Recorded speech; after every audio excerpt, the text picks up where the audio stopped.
Competitive സോളിലേക്ക് സ്വാഗതം. PSC SCR Malayalam സീരീസിൽ ഇന്ന് വചനം എന്ന ടോപ്പിക്കാണ് ഡിസ്കസ് ചെയ്യുന്നത്. വളരെ ചെറിയൊരു ടോപ്പിക്കാണ്. ഏകവചനം, ബഹുവചനം എന്നാണ് ഈ ഒരു ടോപ്പിക്കിൽ പഠിക്കാൻ വരുന്നത്.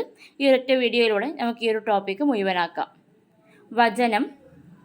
വചനത്തെ രണ്ടായിട്ട് തിരിക്കുന്നുണ്ട്: ഏകവചനവും ബഹുവചനവും. ഒരു വസ്തുവിൻ്റെ ഏകരൂപത്തെ സൂചിപ്പിക്കുന്നതാണ് ഏകവചനം. ഒരു വസ്തുവിൻ്റെ ബഹുത്വത്തെ സൂചിപ്പിക്കുന്നതാണ് ബഹുവചനം. അപ്പോൾ ഒരൊറ്റ വസ്തു അല്ലെങ്കിൽ ഏകമായിട്ടുള്ളതിനെ ഏകവചനം എന്ന് പറയുന്നു. എന്നാൽ ഒരു വസ്തു ഒന്നിൽ കൂടുതലുണ്ടെങ്കിൽ അതിനെ ബഹുവചനം എന്നും പറയുന്നു. അപ്പോൾ പ്രത്യയങ്ങൾ നമുക്ക് നോക്കാം. നമ്മൾ പ്രത്യയങ്ങൾ എന്താണെന്നറിയും. ഒരു വാക്കിനോട് കൂടെ വരുന്നതാണ് പ്രത്യയങ്ങൾ. അപ്പോൾ ഏകവചനത്തിന് പ്രത്യയങ്ങളൊന്നും ഉണ്ടായിരിക്കുകയില്ല. കുട്ടി അല്ലെങ്കിൽ മരം, അച്ഛൻ, അമ്മ, ഇതൊക്കെ എന്താണ്? ഏകവചനമാണ്. കൂടെ ഒരു പ്രത്യയങ്ങളും വരുന്നില്ല. ബഹുവചനത്തിൻ്റെ കൂടെ പ്രത്യയങ്ങൾ വരുന്നുണ്ട്. ആർ, മാർ, കൾ എന്നൊക്കെയാണ് പ്രത്യയങ്ങൾ. ബഹുവചനത്തിൻ്റെ പ്രത്യയങ്ങൾ ഏതൊക്കെയെന്ന് പ്രത്യേകമായിട്ട് ചിലപ്പോൾ ചോദ്യങ്ങൾ വരാം. അപ്പോൾ ബഹുവചനത്തിൻ്റെ പ്രത്യയങ്ങൾ അറിഞ്ഞിരിക്കണം. ആർ, മാർ, കൾ. അവർ എന്ന് പറയുമ്പോൾ അവിടെ അർ എന്ന പ്രത്യയം വരുന്നു. അമ്മമാർ, അവിടെ മാർ എന്ന പ്രത്യയം വരുന്നു. കുട്ടികൾ, കൾ എന്ന പ്രത്യയം വരുന്നു. അപ്പോൾ ബഹുവചനത്തിൻ്റെ പ്രത്യയങ്ങളാണ് ആർ, മാർ, കൾ. ഇനി ബഹുവചനത്തെ മൂന്നായിട്ട് തിരിക്കുന്നുണ്ട്: സലിംഗ ബഹുവചനം, അലിംഗ ബഹുവചനം, പൂജക ബഹുവചനം. സലിംഗ ബഹുവചനം, അലിംഗ ബഹുവചനം, പൂജക ബഹുവചനം. എന്താണ് സലിംഗ ബഹുവചനം? ഒരു ബഹുവചനത്തിൻ്റെ ലിംഗം നമുക്ക് ഐഡൻറ്റിഫൈ ചെയ്യാൻ അല്ലെങ്കിൽ ഒരു ലിംഗം തിരിച്ചറിയുന്നുണ്ടെങ്കിൽ എന്താണ്? അത് സലിംഗ ബഹുവചനമാണ്.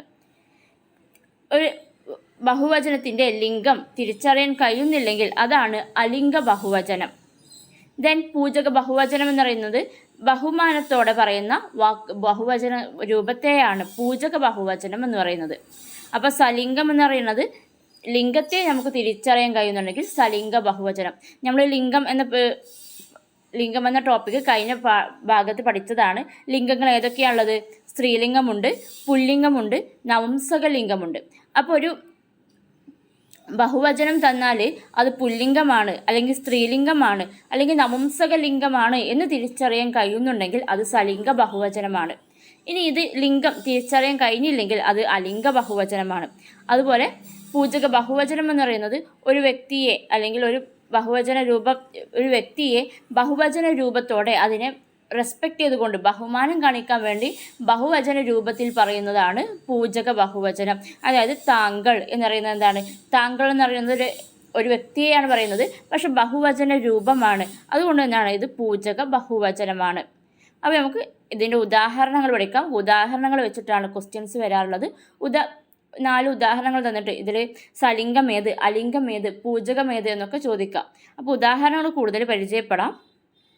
സലിംഗ ബഹുവചനം ഉദാഹരണങ്ങളാണ്: ഗായികമാർ. ഗായികമാർ എന്ന് പറയുന്നത് സ്ത്രീലിംഗമാണെന്ന് നമുക്ക് തിരിച്ചറിയാൻ കഴിയുന്നുണ്ട്. പിടിയാനകൾ, സ്ത്രീ ആയിട്ടുള്ള ആനകളെയാണ് പിടിയാനകൾ. നദികൾ എന്താണ്? നദി എന്ന് പറയുന്നത് നപുംസകലിംഗമാണ്. അപ്പം നദികൾ അല്ലെങ്കിൽ മരം എന്നതാണ് നപുംസകം. ആണാണോ പെണ്ണാണോ എന്ന് തിരിച്ചറിയാൻ കഴിയാത്തതാണ് മരം. അപ്പം നപുംസകലിംഗമാണെന്ന് പറയാം. അപ്പം മരങ്ങൾ, പാറകൾ എല്ലാം പറയുന്നത് എന്താണ്? സലിംഗ ബഹുവചനത്തിൽ വരുന്നതാണ്. ഗ്രാമീണന്മാർ എന്ന് പറയുന്നത് പുരുഷ ലിംഗത്തിൽപ്പെട്ടവരെയാണ് പറയുന്നത്. അപ്പോൾ ഗ്രാമീണന്മാർ സലിംഗ ബഹുവചനമാണ്. അതുപോലെ നമ്പൂതിരിമാർ എന്താണ്? സലിംഗ ബഹുവചനമാണ്.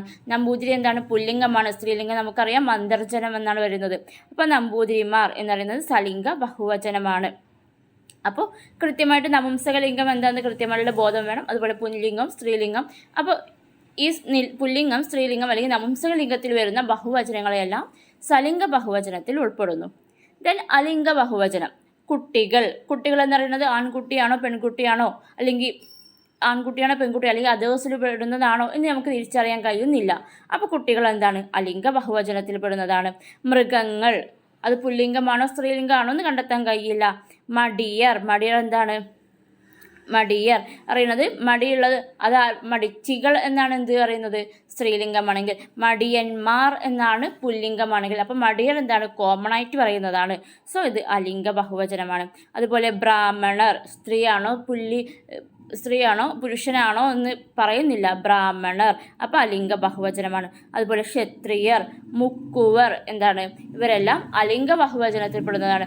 മുക്കുവർ എന്ന് പറയുന്നത് എന്താണ് അലിംഗമാണ്. പുരുഷന്മാർക്ക് എന്താ പറയുന്നത് മുക്കുവന്മാർ, സ്ത്രീകളാണെങ്കിൽ മുക്കുവത്തികൾ. അപ്പോൾ എന്താണ് ഇവർ രണ്ടുപേരെയും കൂട്ടിയിട്ടാണ് മുക്കുവർ എന്ന് പറയുന്നത്. അപ്പോൾ അലിംഗ ബഹുവചനമാണ്. അതായത് സ്ത്രീലിംഗം പുല്ലിംഗം എന്ന് തിരിച്ചറിയാൻ കഴിയാത്തതാണെങ്കിൽ അത് അലിംഗ ബഹുവചനമാണ്. നെക്സ്റ്റ് പൂജക ബഹുവചനം. ഇതൊരു വ്യക്തിയെ ആയിരിക്കാം, അവരെ ബഹുമാനത്തോടെ പറയുന്ന ബഹുവചന രൂപങ്ങളെയാണ് പൂജക ബഹുവചനം എന്ന് പറയുന്നത്. തിരുവടികൾ, നിങ്ങൾ, നിങ്ങളെന്ന് പറയുന്നത് ഒരു വ്യക്തിയെയാണ് പറയുന്നത്, അപ്പോൾ നിങ്ങൾ എന്ന് പറയുന്നു. താങ്കൾ, ഭീഷ്മർ, സ്വാമികൾ. സ്വാമികൾ എന്ന് പറയുന്നത് ഒരുപാട് സ്വാമികളെ അല്ല പറയുന്നത്. ഒരു സ്വാമിയാണെങ്കിൽ നമ്മൾ എന്ത് പറയുന്നു സ്വാമി എന്നല്ല പറയുന്നത്, സ്വാമികൾ, അവരെ ബഹുമാനത്തോടെ പറയുന്നതാണ്. അതുകൊണ്ടാണ് ഇത് പൂജക ബഹുവചനത്തിൽ വരുന്നത്.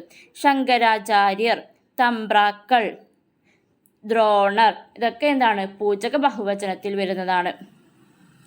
ദെൻ നിങ്ങൾക്ക് ചെയ്തു നോക്കാൻ ഒരു ക്വസ്റ്റ്യൻ തരാം. താഴെ കൊടുക്കുന്ന ബഹുവചന രൂപങ്ങൾ സലിംഗം, അലിംഗം, പൂജകം ഈ 3 വിഭാഗങ്ങളുള്ളതിൽ ഏതിൽ പെടുന്നു എന്ന് പരിശോധിക്കുക. കുറച്ച് എക്സാമ്പിൾസ് തന്നിട്ടുണ്ട്. ഇത് കൃത്യമായിട്ട് ഏതൊക്കെ അലിംഗമാണോ സലിംഗമാണോ അല്ലെങ്കിൽ പൂജകമാണോ എന്ന് വേർതിരിക്കാൻ ശ്രമിക്കുക. കമൻറ്റ് ബോക്സിൽ ആൻസേഴ്സ് ടൈപ്പ് ചെയ്തിടുക. ഇതുകൂടി ചെയ്താൽ നിങ്ങൾക്ക് ഈ ടോപ്പിക്ക് തറവായിട്ട് വരും.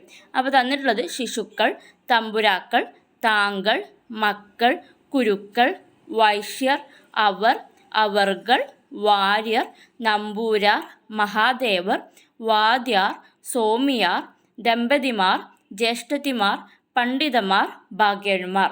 അപ്പോൾ ഇതൊന്ന് ചെയ്തു നോക്കുക. സലിംഗം, അലിംഗം, പൂജക ബഹുവചനം ഇതിലേതൊക്കെയാണ്, ഏതിലൊക്കെ വരുമെന്ന് കണ്ടെത്തി വെക്കുക. Thank you. ഇത്രയാണ് ഈ ഒരു ടോപ്പിക്ക് വരുന്നത്. ജസ്റ്റ് ഏകവചനം ബഹുവചനം എന്താണെന്നും ബഹുവചനത്തിന് സലിംഗം, അലിംഗം, അതുപോലെ പൂജക ബഹുവചനം ഈ ഒരു ടോപ്പിക്കിൽ ഇത്രയേ വരുന്നുള്ളൂ. ക്ലാസ് ഇഷ്ടപ്പെട്ടെങ്കിൽ ലൈക്ക് ചെയ്യുക. തുടർന്ന് വരുന്ന മലയാളം ക്ലാസ്സുകൾക്ക് പ്രീവിയസ് ക്വസ്റ്റ്യൻസ് എല്ലാം ഇടുന്നുണ്ട്. ക്ലാസ്സുകൾക്ക് വേണ്ടിയിട്ട് ചാനൽ സബ്സ്ക്രൈബ് ചെയ്ത് വെക്കുക. താങ്ക്